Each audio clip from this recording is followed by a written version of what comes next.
Hi, younger Noah. Hello. We did it. Everything that you were scared of, it's real, but you got through it. And look at me now. Look at us now. My name is Noah Escarda, and I'm 24 years old, and I am a trans woman. I've always been on the spectrum, the rainbow spectrum. There was no hiding it. As in, ever since I was a kid, like, nobody was gonna say that I was a guy.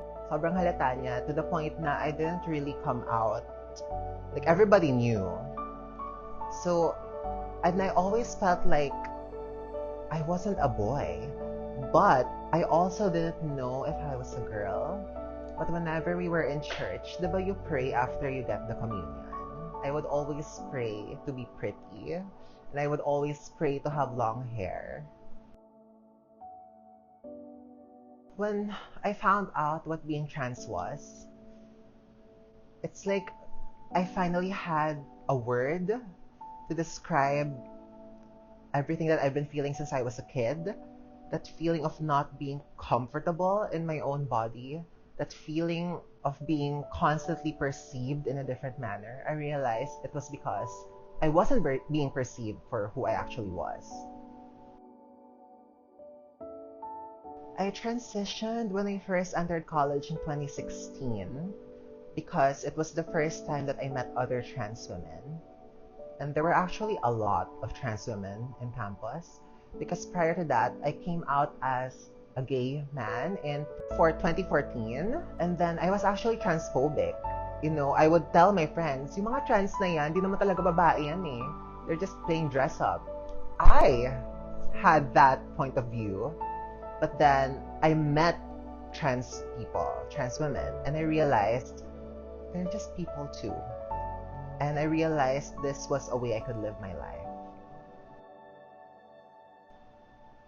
The darkest parts of my transition was during that time in COVID when that priest told me that I wasn't even a person, that I was an abomination. And honestly, religion was the biggest source of my depression for a long time.